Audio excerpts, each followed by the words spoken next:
Hello and thanks for checking out ChartGuys.com. We're proud to be one of the most successful technical analysis communities online, teaching you the skills to become a more confident, effective, and informed trader. Join our community of hundreds of analysts worldwide working together to learn the charts, generate profit, and achieve financial independence. For access to daily live chart analysis and market coverage, a thriving chat community, along with dozens of hours of exclusive educational materials. We look forward to seeing you. Let's check out some charts. Hello Canadian MJ friends, we'll do the US video for tomorrow, but we've got a solid 18 names to look at. We're going to look at some lower cap names as well on the other end of the spectrum here once we get towards the end of the video after the usual suspects. So we had a day today where we had news after hours for CGC, and that really changed the setup. So I talked in the video yesterday about how morning setups are so essential for establishing your game plan. So my game plan heading into yesterday is, wow, everything's crushed. I'm looking to go heavy on this oversold bounce. I'm going to start scaling in initial positions in Cron, VFF, and CGC. And tomorrow, if we see further weakness, I'm going to go in a lot heavier. And we obviously saw that setup completely thrown out the window when we had news after hours of CGC being added to the TSX 60, which is an index, which means that there is going to be some additional buying, or at least there has been some additional buying to be added to that index. And there's other funds that are going to be more exposed to CGC shares because of that.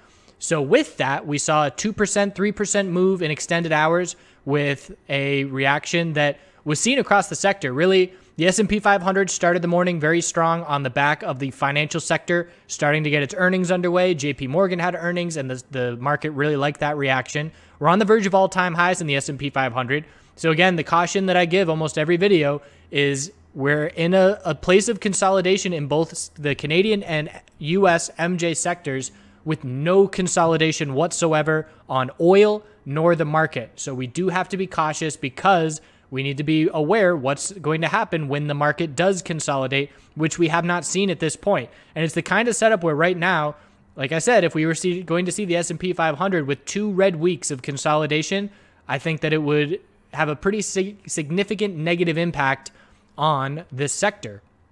But there's no sign of that at this point. So as long as that's the case, bulls are comfortable, but we have to be cautious. So with that reaction to CGC, it changed the setup for the morning. So I didn't add today. I initially saw, okay, higher opens are coming everywhere. I'm not going to be looking to add anything because I was going to be looking to match the bears' aggressiveness going down. So if there's no bear aggressiveness today, I've got my positions that I'm going to be looking to take profit on. So I'm going to be more focused on selling as opposed to buying. So for CGC, we're still watching the monthly equilibrium.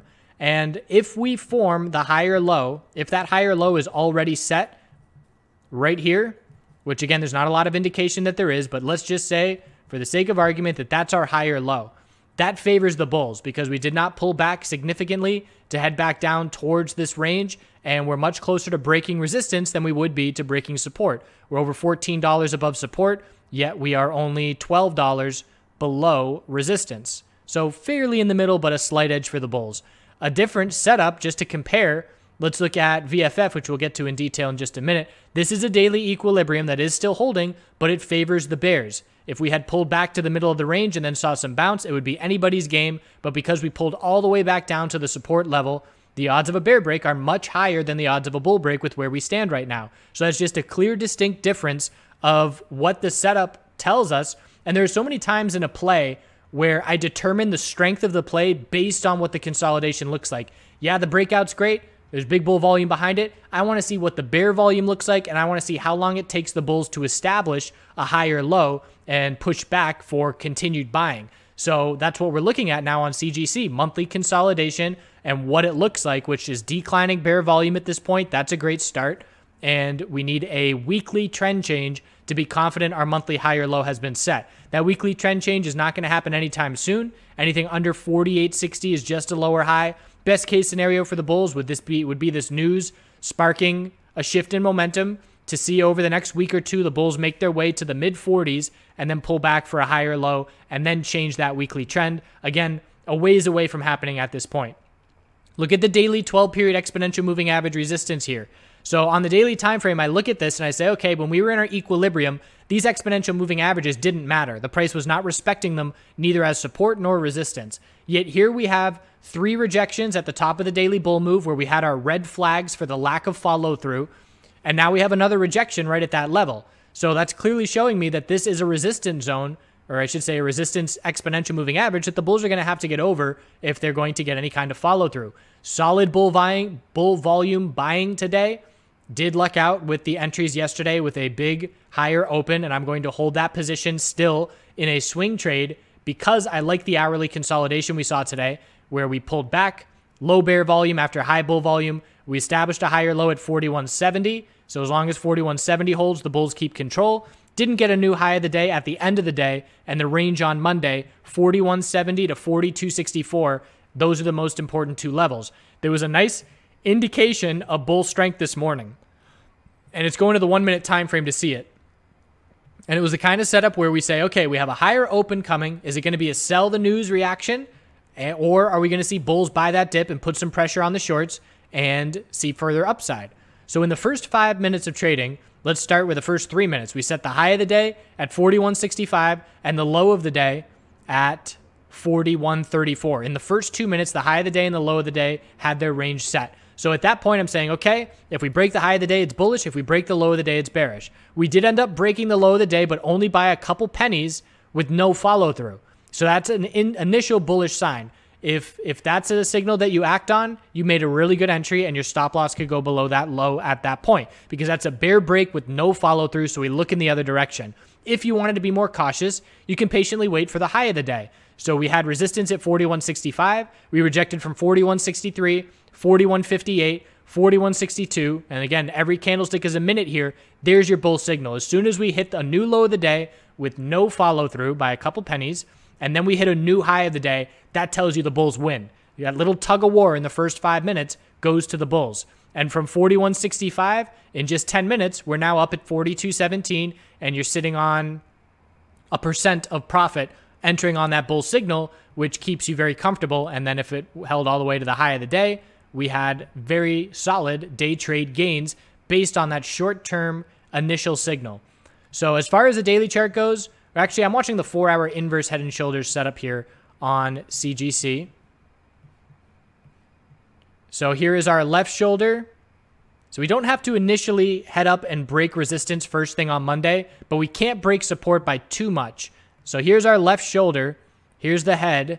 Here's our right shoulder. Look at resistance. The high of today, rejecting from the high of Wednesday with 1 penny. That's a double top. And now the bulls are trying to form this right shoulder and then break 42.65. Look at how clear 42.65 break would be.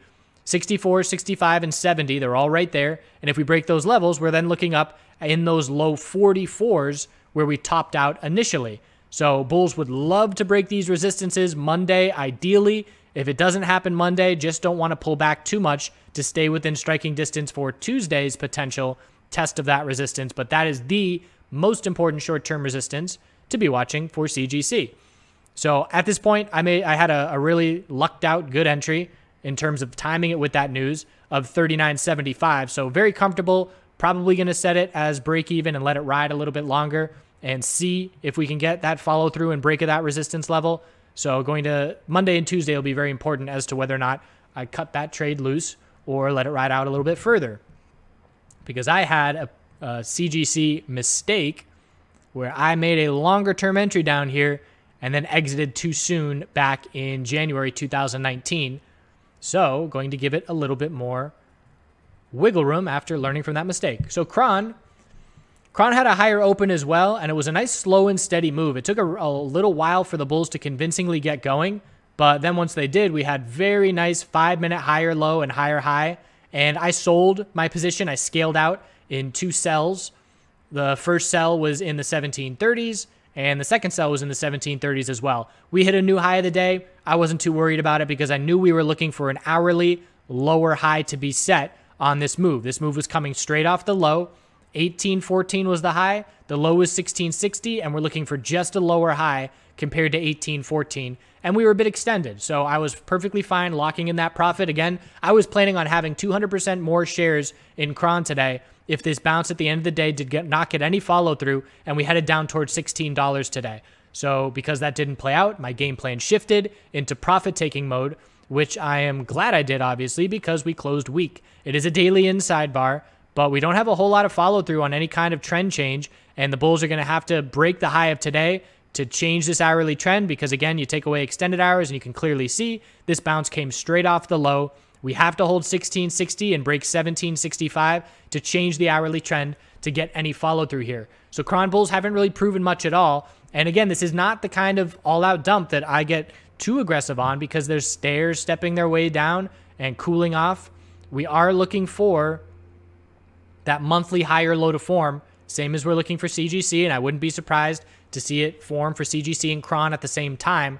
And there's a lack of support down in this range, so we do have to be patient and cautious. But as far as volume goes, no major red flags for volume.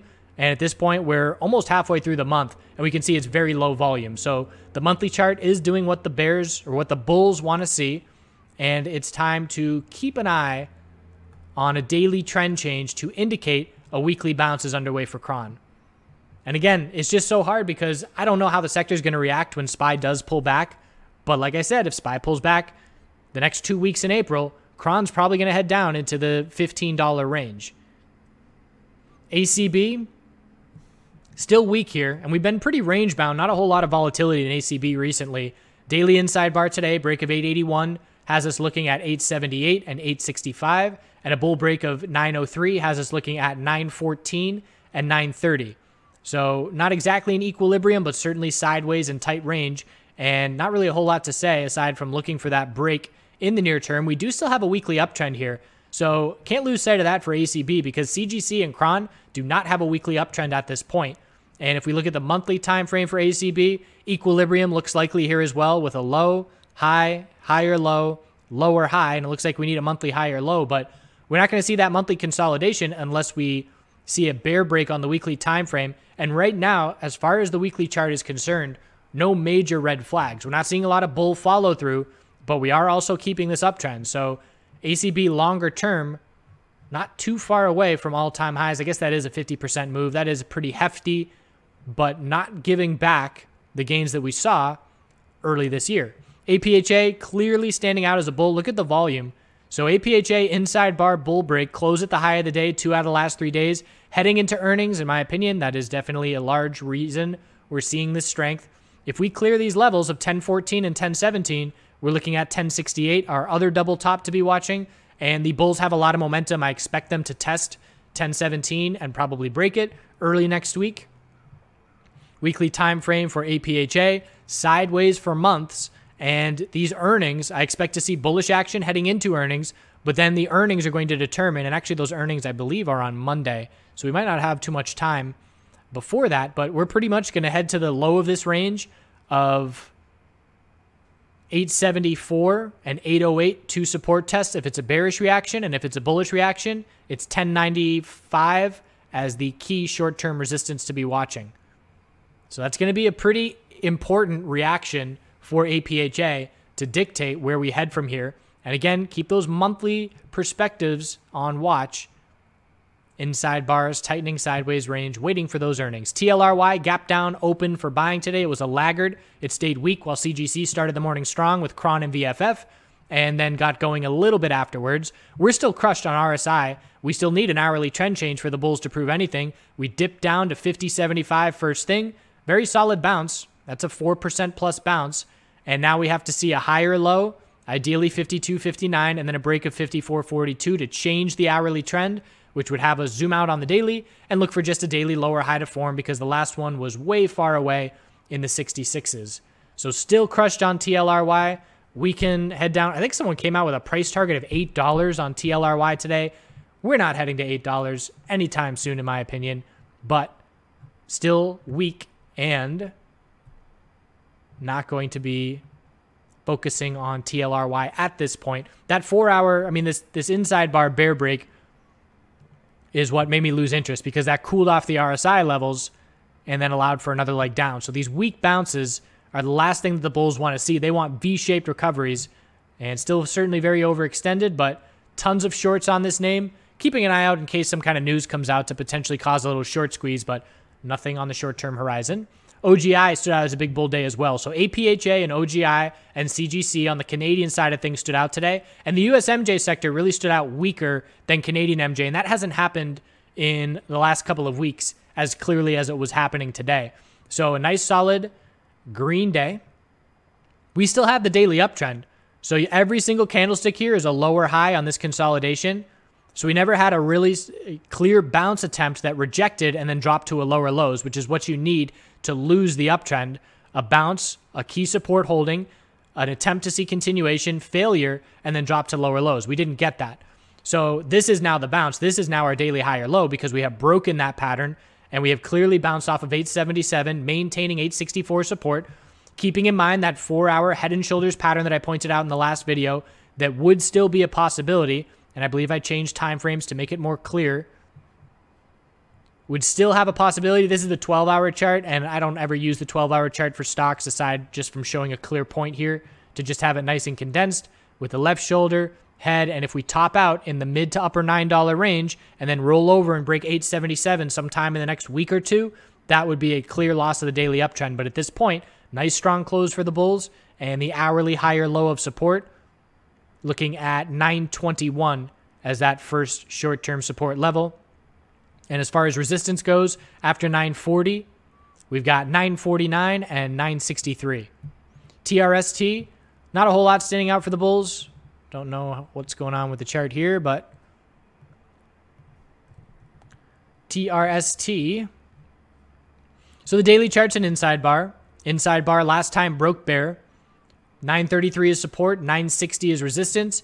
Looking for an hourly trend change to try and indicate a shift in momentum. We have the low, high of the bounce, higher low, and we did get an hourly continuation move at the end of the day. Not convincing. We only broke resistance by 4 pennies. Bulls want to start first thing on Monday and break 960 to give bounce follow through. That would break the inside bar bullish, which would mean we would zoom out and look for a daily lower high to form compared to 1041.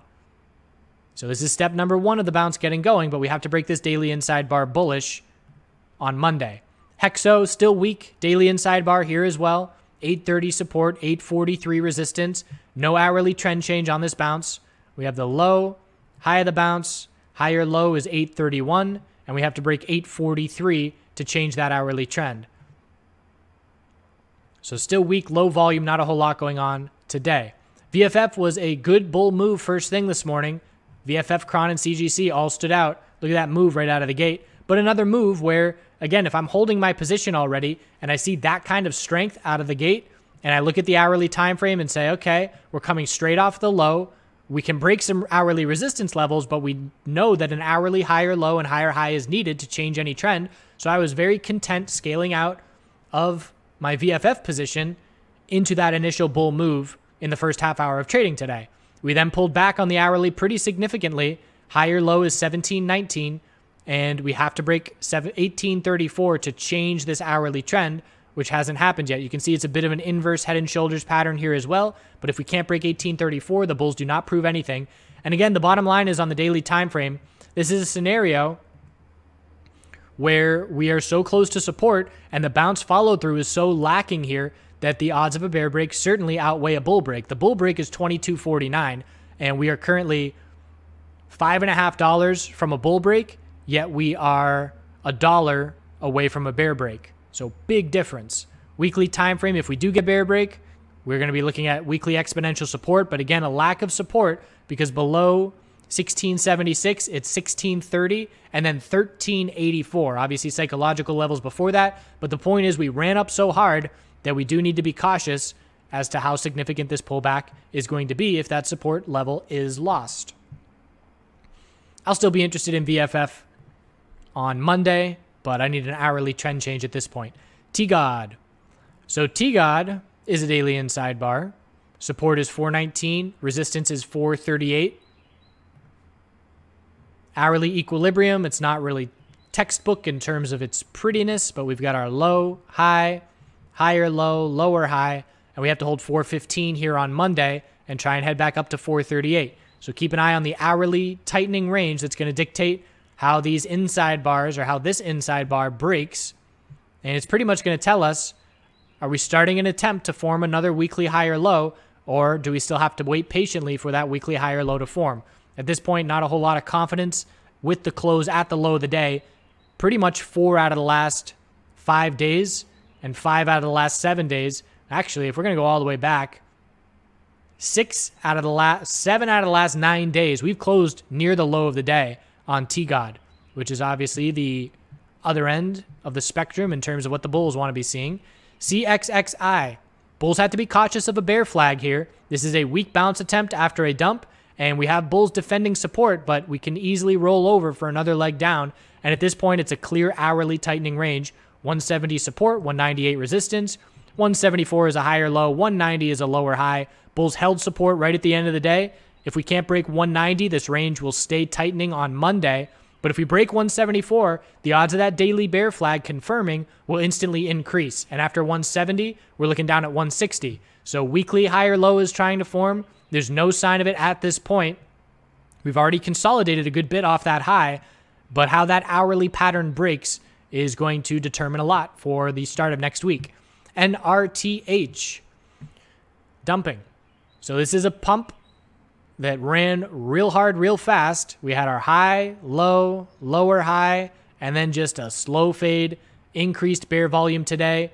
Things getting ugly now. The weekly time frame, inside bar, inside bar, inside bar, bear break, big spike in bear volume. That's very convincing for the bears.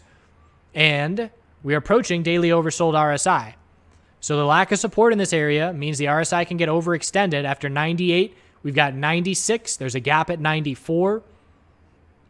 And we set a new daily lower high at 124 with yesterday's bounce attempt. And all that did was cool off RSI levels and allow for another leg down. So some of these penny movers that ran really hard, certainly seeing big runs up and big pullbacks back down, which those who are familiar with the penny stock space know that that is the common way it goes. Harder you run, the more you're going to pull back. META. Daily chart is trying to form a higher low. We had the bull move off of the last higher low at 76 cents. And anything above 76 maintains that uptrend. Held the low of yesterday, today, and closed up at the high of the day. But we have to break this triple top at 91. If we break that on Monday, we'll say, yes, our daily higher low, is established at 85. And I would look for a lower high compared to 104, at least initially, unless the bulls can show up with some significant volume in line with 1.5+ million shares to try and make their way back up towards that resistance. But first things first, have to break 91. And if we can't break 91 and break 85, it tells us the daily higher low has not been established yet. AGRA. So looking for a weekly higher low to be formed after a significant pullback here as well. Again, a penny stock that ran a couple 100%. And then from the high, 86, we pulled all the way back to 46. So that's a 40% plus pullback. Daily chart has to change the trend for the weekly higher low to be established. A little bit of a volume climax yesterday at the low, and bulls bouncing significantly from there. 61 is the most important resistance level for me short term. And we have, let's see, do we have an hourly support? We do not. So we need an hourly higher low and higher high to change the trend. This move is coming straight off the lows. If the bulls can change the hourly trend and break 61, the odds that our weekly higher low has formed will increase significantly. FLWR. I believe we're waiting on an uplisting here. We'll see when it happens.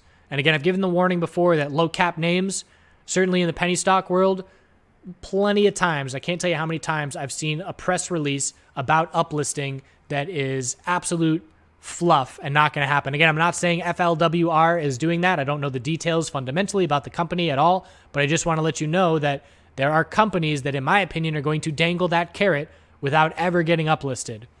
So for FLWR, the daily higher low is 586. Anything above 586 is another higher low.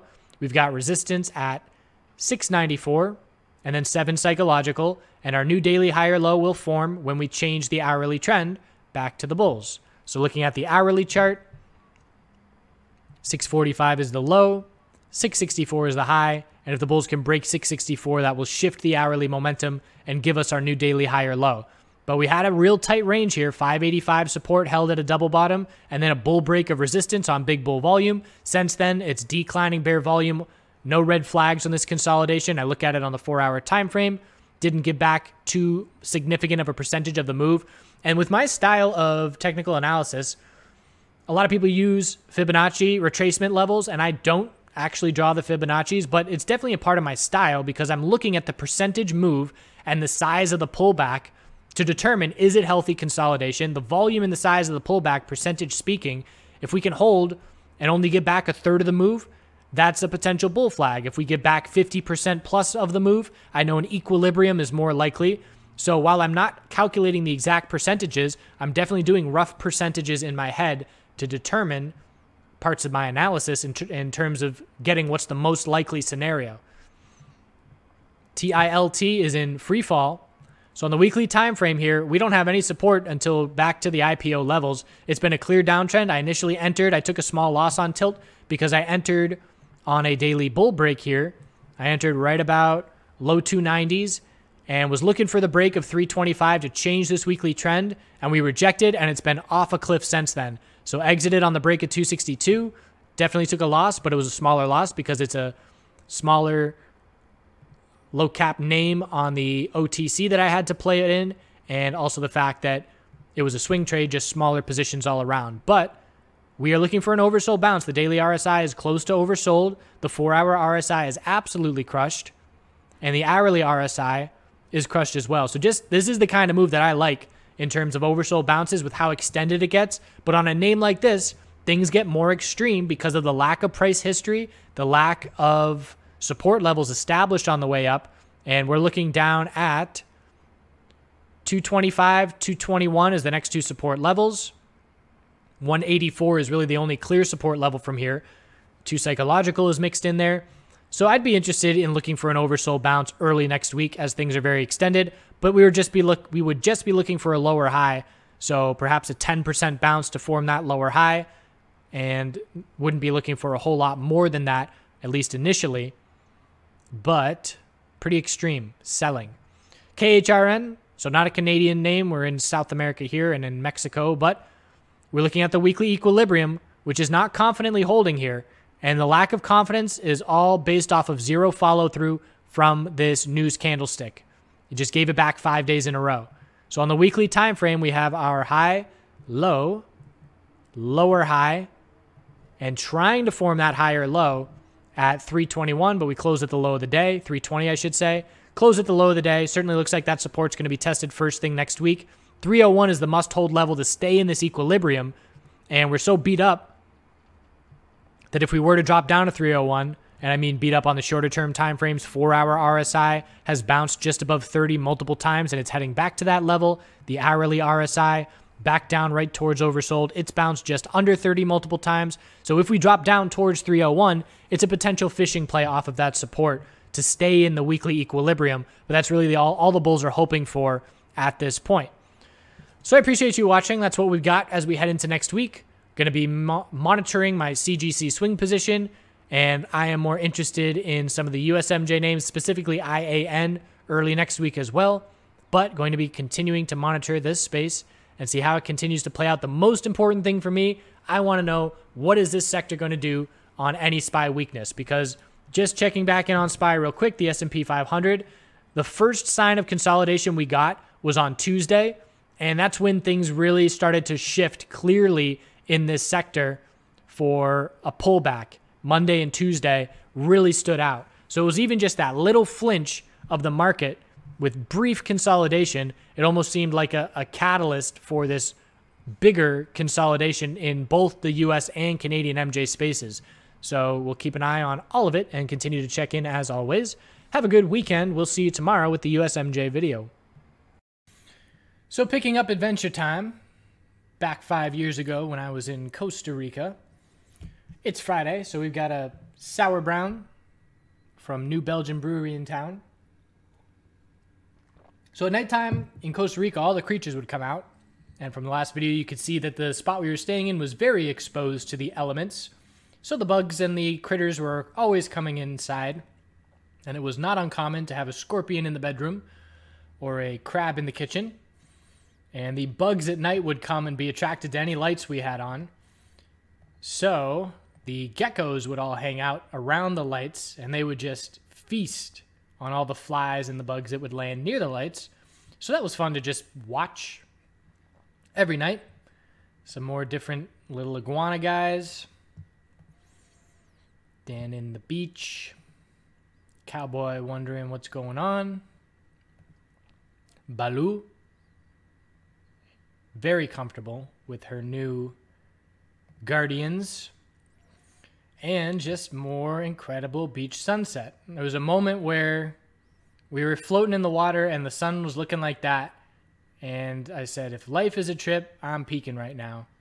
And that's pretty much how I felt in terms of just perfection, alignment of everything. And someone posted on the other video, you know, the fact that I made money while I was at this place and came back with more was likely a direct result to being so in line and so in tune with everything that was going on in terms of being in the zone. That was it. And being able to get yourself to that place, things just seemed to work out. Banana trees were all around. And again, we would just get fruit right from the yard. I mean, you had unlimited mangoes coming out of that yard. This was a neighbor's puppy. And this little dude just looked like he was stoned every single picture that you can take of him. But he was a cute little dude, and it was fun to watch him interact with Baloo, who was pretty much a bigger version, and kind of get shown the ropes, roughed around a little bit, but that's what it's like on the street. So for story time here at the end, I've told this story before, but if there's a resume of my life, or a life resume and what I'm good at, what I would list, it would be technical analysis, farming, rock hopping, and breaking up dog fights would be, and ping pong. Ping pong's up there. But breaking up dog fights is something I've done a lot. When I was on the farm in Maine, we had 2 female dogs that were not spayed. And so they did not accept, I mean, most times with animals, they accept their pecking order instantly. It gets determined very quickly, and that's that. But when there's 2 animals that do not accept it, there is constant posturing and battle for that top spot. And we had this dog who was we had 2 Australian Shepherds, and one of them would just herd the other one and just walk straight behind it and literally be right on its back legs wherever we went. And every now and again, the one who was getting followed would just get fed up and say, nope, this is going down right now. And they would go at it and draw blood. And, you know, there were times where I would have each of them in a headlock and they would still get out and go after each other. And it never got to the point where they would bite us. So I was never, you know, scared of that, but they were intense. So in this instance, we were in the water one evening, just like this. And Baloo and Cowboy were out, and we didn't have her collar on, which was not good. But Baloo and Cowboy were on the ocean, or on the beach by the ocean. They didn't really like coming in. So they would hang out and wait for us to come out. And these 4 big dogs that looked like they just came off a Siberian mountain came out of the woods. And they were fine. They were just walking along, and they walked over, and we left the water to go say what's up to them. They looked like some really cool dogs. I don't know what breeds they were. They were giant and fluffy and probably very hot in Costa Rica. But there were no red flags. I have a very good sense of reading animal body language through my experiences on farms and things like that. And there was no red flags. And out of nowhere, one of them just snapped and got Baloo on her back real quick and had her jaws around Baloo's neck. And so I was standing right there and instantly ran as fast as I could straight up to her. And that's the kind of thing where you don't even think about it. It's just adrenaline, instant reaction. And threw all my body weight into the dog and nailed my knees into its back hind legs, pretty much into its butt. And that surprised the dog a lot. And so it yelped, and I, you know, threw it to the side, and then Baloo got up, and Baloo tried to go after the dog, so I had to keep them separated. And then my buddy picked up Cowboy and said, "Heads up, Dan." And I looked up, and there were 4 dogs just surrounding me, all staring at me like they were just waiting to determine what the next move was. And for a second, I thought it was about to be a battle royale. But fortunately, they stood down, and their companion limped off. And I felt really bad because I definitely hurt that dog. But saw it the next couple of days, and it was limping, but didn't break any bones or anything like that.